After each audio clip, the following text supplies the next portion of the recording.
So now what I showed you so far is not really an algorithm, but it has some elements in common with them. And algorithms are really cool, and that's what the focus of this class is about. One of the reasons algorithms are cool is that they're really useful. Without careful algorithm design, we just don't see fast enough responses from things like websites and user interfaces, stuff that we really depend on to be able to have the computers react quickly. Another is that they're really clever. They're really pretty mathematically. So just like a magic trick, sometimes learning how it does what it does can be just as exciting as what it actually accomplishes. So the practical part of algorithm design is trying to figure out how to make your programs fly.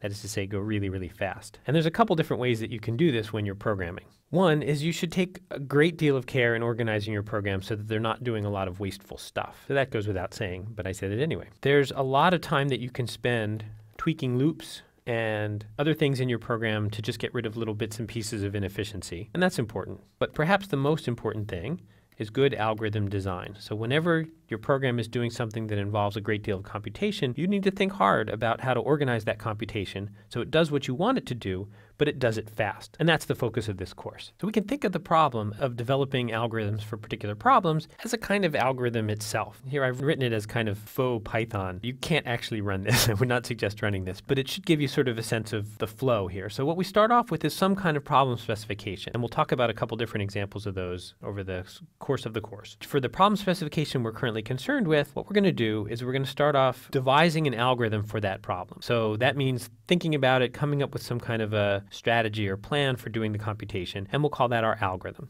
We're not really done yet. We need to make sure that this algorithm is actually correct. So the first thing that we want to do when we propose an algorithm is actually analyze the correctness with respect to the problem specification to see if it actually accomplishes what the problem says you're supposed to accomplish. And sometimes that is kind of obvious and straightforward, and sometimes that involves a fair amount of mathematical analysis. And we'll see different examples of those as we go. Once we've analyzed our algorithm to make sure that it's correct, we can analyze its efficiency. So it does what it's supposed to do. Does it do it fast enough?